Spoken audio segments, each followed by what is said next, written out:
A wall of flame races across a hillside, faster than a person can run, swallowing everything in its path. In a single afternoon, a wildfire can burn through thousands of acres. So what makes fire spread so terrifyingly fast? I'm Mr. Sticklab, and today we'll follow a wildfire from the very first spark to a roaring firestorm and find out exactly why it moves the way it does. Every fire needs three things, and we draw them as a triangle. Heat, to get things hot enough to burn. Fuel, like dry grass, leaves, and trees. And oxygen, from the air all around us. Take away any one side of this triangle, and the fire goes out. Keep all three together, and it burns. A wildfire begins with a single source of heat.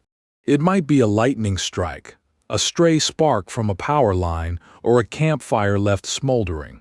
On a hot, dry day, that little flame meets dry grass, and within seconds it has all three sides of the triangle. The fire is alive. Now here's the key to how it spreads.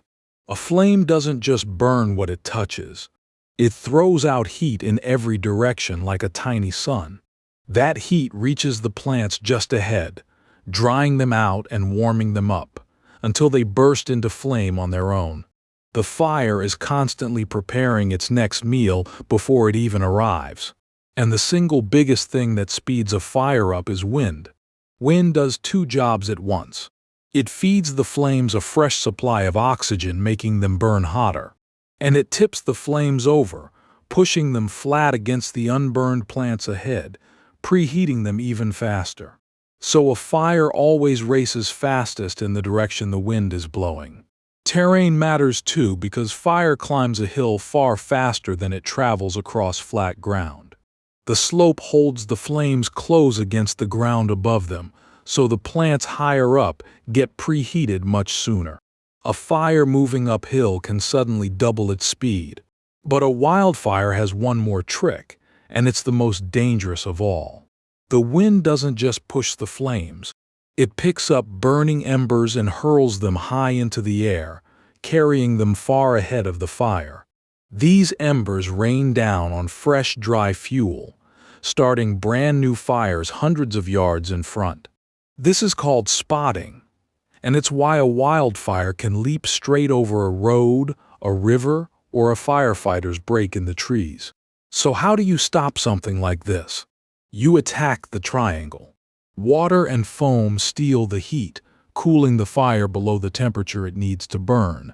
Firefighters clear wide strips of land, called fire breaks, to take away the fuel.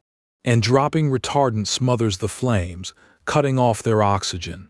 Remove any one side and the fire dies. So a wildfire spreads fast because it preheats the fuel ahead. The wind feeds it oxygen and pushes it forward. Slopes speed it up, and flying embers let it jump ahead of itself. Three simple ingredients: heat, fuel, and oxygen, combining into one of the most powerful forces in nature. That's how wildfires spread. I'm Mr. Sticklab. And remember, most wildfires are started by people, so be careful with anything that sparks. Stay curious, stay safe, and I'll catch you in the next one.